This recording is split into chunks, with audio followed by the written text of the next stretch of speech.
हाँ, मतलब वो रस्सी से खींचने वाला ना, बावड़ी के बारे में इसमें हो जाएगा।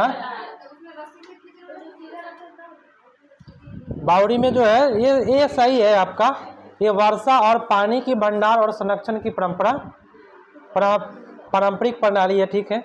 इनका प्रयोग सामुदायिक संसाधन के रूप में होता है, भी सही है। लेकिन यहाँ जो लिखा हुआ है ना, घिरनी के द्वारा कुएं से पानी खींचने की अनुमति नहीं है। ये अनुमति है, रोक नहीं लगा हुआ है। सी वाला ऑप्शन जो है वो क्या है, गलत है। तो आंसर जाएगा ए और बी जाएगा बावड़ी के बारे में, बी आंसर होगा। और अगला क्वेश्चन है, देखिए छोटा छोटा आपका क्वेश्चन पूछा हुआ है, बिना बीजों के उगने वाला पौधा बताइए। फर्ण हो जाएगा आपका उत्तर, सबसे बेस्ट बिना बीज का होता है। चलिए अगला बता दीजिए फटाफट। भारत में हमारी करीब 22 संवैधानिक रूप से मान्यता भाषा है। भारत के अनेक राज्यों में अपनी आधिकारिक भाषाएं हैं। संस्थाली एवं कुरुख भाषा बोली जाती है कहाँ पे? ये झारखंड की है, बहुत अच्छा। अगला क्वेश्चन देख लीजिए, झूम खेती है, क्या है झूम खेती? कांटों और जलाव की खेती है। चलो भाई आगे बढ़ते हैं। और एक कहा, एक पहेली दिया हुआ है, चोंच है मेरी बड़ी निराली, सुई हो जैसी सिलने वाली, पत्ते सिलकर घर बनाऊं, कौन सी चिड़िया मैं कहलाऊं? दर्जन चिड़िया, बहुत सुंदर। 65 का उत्तर सी जाएगा, दर्जन चिड़िया। अगला क्वेश्चन, जंतु परागन किसके द्वारा पौधे के परागन की विधि है? क्या हो जाएगा जंतु परागन? चमगादड़ के द्वारा होता है, इसमें चमगादड़ होगा। जंतु परागन किसके द्वारा पौधे के परागन की विधि है? इसमें हो जाएगा चमगादड़। हाँ पक्षी भी है, नहीं परागन कर रहा है, पराग जो झरता है और उसके वर्तिका पर पड़ता है स्त्री केसर पर, तो फल का निर्माण होता है, वो वाला बात इसमें होगा चमगादड़। हाँ सबसे बेस्ट चमगादड़ मारिएगा। और चमगादड़ के द्वारा जो परागन होता है, सुनिएगा, उसको चिरिप्टोफिली कहते हैं, याद रखिएगा चिरिप्टोफिली। अगला क्वेश्चन, हमारे देश की विरासत संस्कृति समृद्ध तथा कला इस संस्कृति का हिस्सा है। पश्चिम बंगाल का प्रसिद्ध पारंपरिक कला का रूप डैश है। क्या हो जाएगा? जामदानी, ये वाला आपका ऑप्शन हो जाएगा। हाथियों के बारे में बता दीजिए।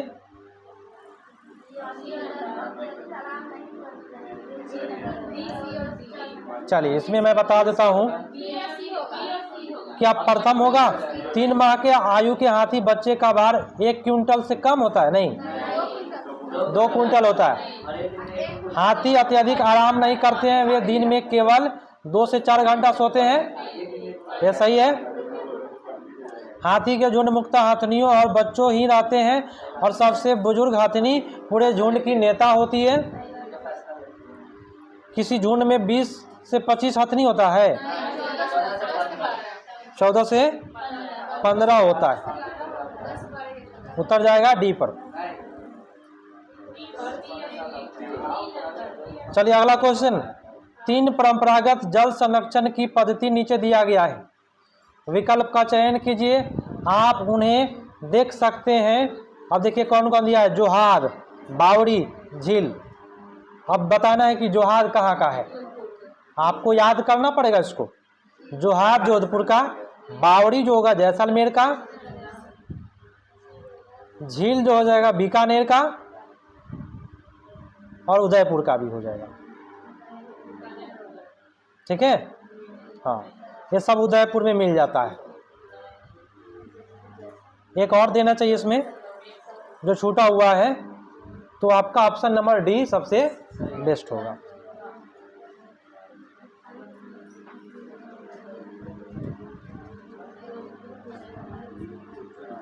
अब कौन सा क्वेश्चन पर जाए बताइए? 70 पर आते हैं। बहुत आसान है, नीरज चोपड़ा के बारे में पूछ दिया, उस दिन मैं बोला था भाला फेंक, उसका एक और नाम बताया था जेवलिंग थ्रो। घटपर्णी चूहों, मेढकों, कीड़ों मकोड़ों को फंसा करके खा जाता है। हमारे देश में कहाँ मिलता है? मेघालय। और पूरे देश में? इंडोनेशिया में।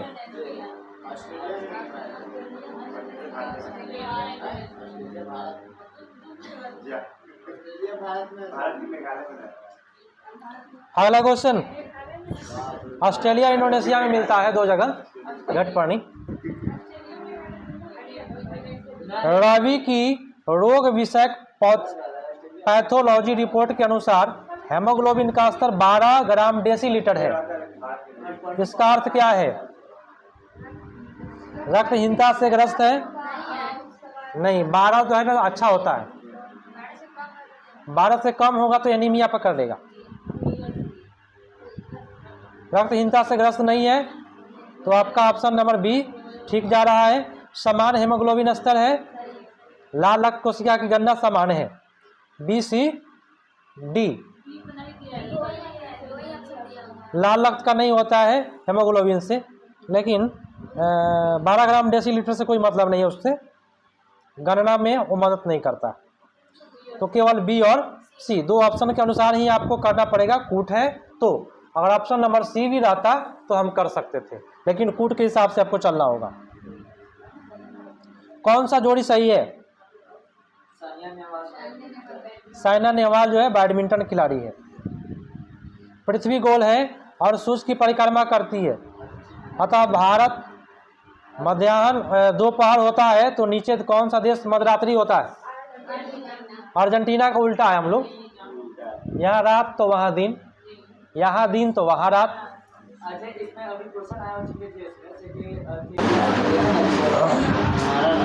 प्राचीन इमारतों में दीवार एक हिस्सा गोलाकार में बाहर निकलता है और दीवारों में सभी ऊंचे होते हैं, उन्हें क्या कहते हैं? बुर्ज कहते हैं उसको। ठीक है, अब आ गया पेडागोजी। अब इसको अच्छा से करिएगा, एक एक चीज को तुर के पढ़ना है। ईवीएस पाठचर्या एक विषय वस्तु आधारित उपागम का अनुगमन करती है, क्योंकि विषय वस्तु आधारित उपागम से विषय की एकीकृत समग्र समझ विकसित होती है। याद रखिएगा, ईवीएस जो है एकीकृत बड़ा हिट होता है ईवीएस के लिए। आपका सबसे बेस्ट उत्तर ए होगा। और आपका ऑप्शन नंबर बी क्यों नहीं होगा? विशिष्ट समझ जो वर्ड है वो गलत है। और सी क्यों नहीं होगा? मोटी पाठ पुस्तकें। और डी में क्या है? सरलता वर्ड गलत। चलिए नेक्स्ट है, निम्नलिखित में कौन सा पद पर्यावरण अध्ययन की प्रकृति का वर्णन करता है?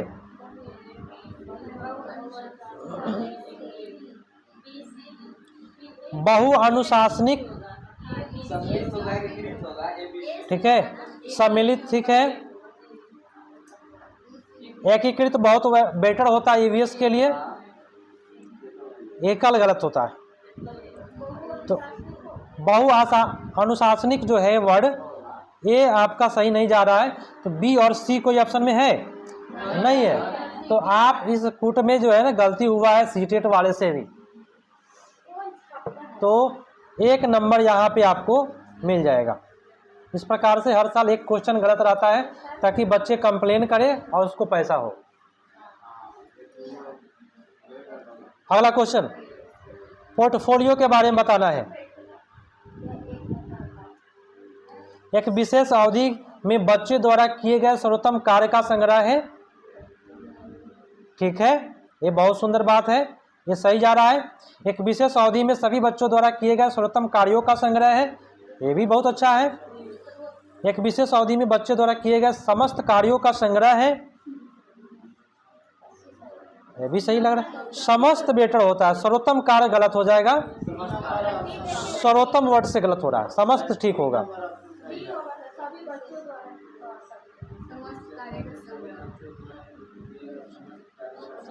एक विशेष अवधि में सभी बच्चों द्वारा किए गए समस्त कार्यों का संग्रह है। विशेष अवधि में। देखिए सबसे बेस्ट ऑप्शन अगर इसमें दिया जाए, इसमें दो ऑप्शन सही जा रहा है, ए और सी। एक विशेष अवधि में बच्चे द्वारा किए गए सर्वोत्तम कार्यों का संग्रह, ये सबसे बेस्ट है। और एक विशेष अवधि में बच्चे द्वारा किए गए समस्त कार्यों का संग्रह, ये भी सही है। सर्वोत्तम वर्ड अगर रहेगा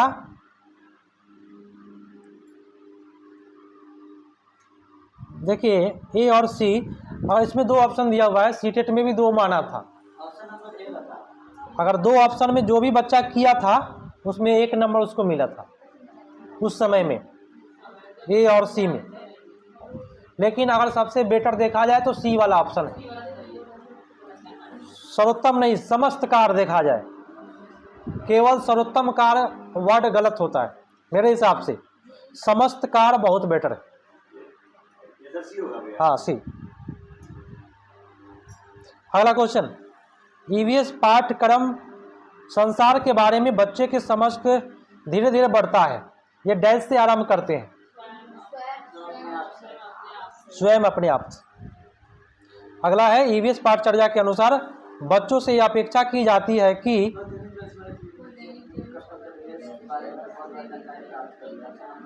वे दैनिक जीवन वाला सही जाएगा। दैनिक जीवन से संबंधित विषय पर अपने निकट परिवेश के बारे में अनुभव द्वारा जानकारी प्राप्त करें। वे निकटतम परिवेश प्राकृतिक नैसर्गिक जिज्ञासा सृजित पर, नैसर्गिक बहुत बेटर वर्ड होता है। वे निकटतम पर्यावरण प्राकृतिक भौतिक मानव संसाधन के संवेदनशील हो। डी में क्या गलती है, रैली प्रदर्शन, A B C. Next question है, निम्नलिखित में पर्यावरण अध्ययन में अधिगमकर्ता में कौन से अनुभव महत्वपूर्ण है। प्रासंगिक अनुभव बहुत बेटर है, आविष्कार का भी ठीक है, वास्तविक जीवन भी ठीक है, और अनुरूपक अनुभव भी ठीक है। ए बी सी डी कोई ऑप्शन नहीं है। इसमें एक नंबर सीटेट वाले ने सबको दिया था, अब की बार सबको मिलता है। अगला क्वेश्चन, ईवीएस के संबंध में निम्नलिखित में कौन सा कथन सही है। यहां भी आगे आपका कूट है, कूट है ना। आपका ऑप्शन नंबर ये देखिए, ईवीएस ग्रेड 3 से लेकर के 5 क्लास के बुक तक होता है। ईवीएस जो बुक शुरू होता है ना, तीसरा से लेके 5वां। 1-2 में गणित और भाषा के माध्यम से ईवीएस पढ़ाई होता है, सही है। ईवीएस एनसीईआरटी पाठचर्या विषय को उसके संभावित कनेक्शन के साथ विषय और उप विषय में वर्गीकृत करता है, यह भी ठीक है। ईवीएस पाठचर्या को पर्यावरण की समग्र रूप से सराहना और विषयों की विज्ञान और सामाजिक विज्ञान में विभाजित सक्षम है, ये गलत वर्ड है।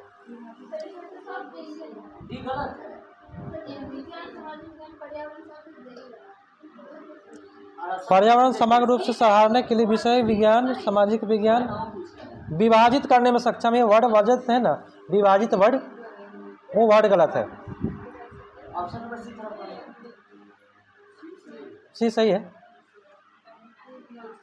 विभाजित वर्ड गलत था केवल। पर्यावरण के मुद्दों में को समझने के लिए ईवीएस पढ़ाने वाले शिक्षक को विद्यार्थियों में कौन सा परिप्रेक्ष्य विकसित करने की आवश्यकता है। क्या होगा, बहुविषयक परिप्रेक्ष्य। क्या हो जाएगा, बहुविषयक परिप्रेक्ष्य सबसे बेस्ट होगा। अनुशासन वाला गलत होगा, वैश्विक गलत है, पर्यावरण संरक्षण सुरक्षा गलत हो जाएगा। सबसे बेस्ट ये होगा। फिर आ गया कूट, कूट ज्यादा दिया हुआ है इसमें। कूट इसमें बताना है, अवलोकन के बारे में बताना है, इसमें कौन कौन सही जा रहा है अवलोकन में।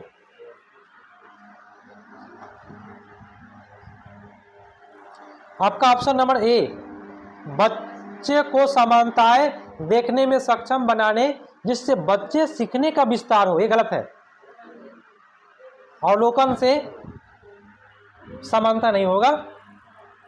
बच्चे को अंतर देखने में सक्षम बनाना जिससे कि सीखने में, अंतर वाला गलत हो जाएगा।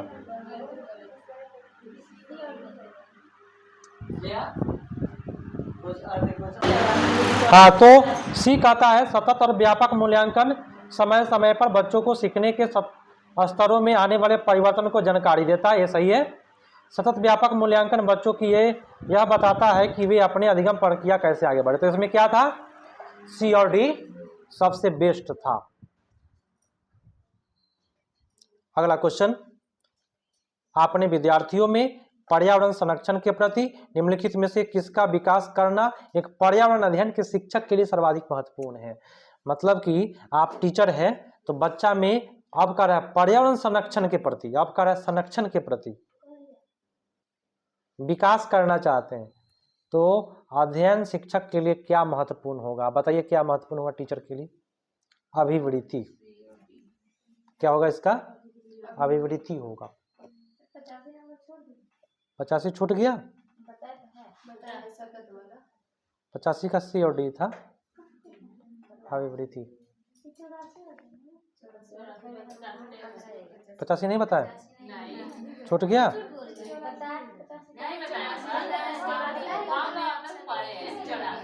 बताया 85 तो हुआ है सी और डी।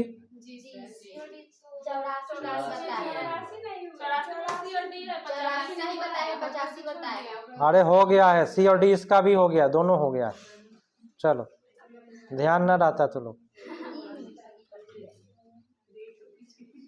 अगला क्वेश्चन, ताशी को पर्यावरण अध्ययन की पुस्तकों में दिए गए शब्द ग्लूकोज एसिड और एसिडिटी बच्चों को समझाने में कठिनाई हो रही है। आप टीचर हैं, सुनिए ध्यान से, तो फिर कहिएगा कि वो छूट गया। आप पिछला पर बैठ के चल जा रहे हैं, आप लोग आगे पढ़ा रहे हैं, पीछे चल, एक अगर प्रॉब्लम हो गया 83 बताइए, वही कहना हो। और जब समझा रहे हैं तो ध्यान दो, सजाए सीखो, पहले जो समझा रहे हैं उसको सीखो। चलिए, ग्लूकोज एसिडिक और एसिडिटी के बारे में समझाने में दिक्कत हो रहा है टीचर को, तो ताशी को क्या करना चाहिए बताइए। हाँ, जब प्रॉब्लम हो रहा है तो बच्चों को स्थानीय भाषा में अनुभव और चर्चा करके समझाने का प्रयास करेंगे। हम कहेंगे एसिडिटी तो बच्चा समझेगा नहीं, समझेगा। बच्चा आपका 1 to 5 का है, आप कहेंगे एसिडिटी हो गया है, वो कहिएगा पेट फूल गया है ना, तो अब समझेगा। तो ये लिखा है कि स्थानीय भाषा में अनुभव पर चर्चा करेंगे। पेट फूलना को कहिएगा एसिडिटी हो जाना, तो अब समझेगा वो, है ना। अब आइए अगला पर, हम 88 पर आए, आप चलिए 84 पर बैठे, फिर से करें जो बताए प्रेजेंट माइंड पढ़े। पर्यावरण अध्ययन अधिगम के निम्नलिखित स्वरूपों में किन स्वरूप के बारे में है।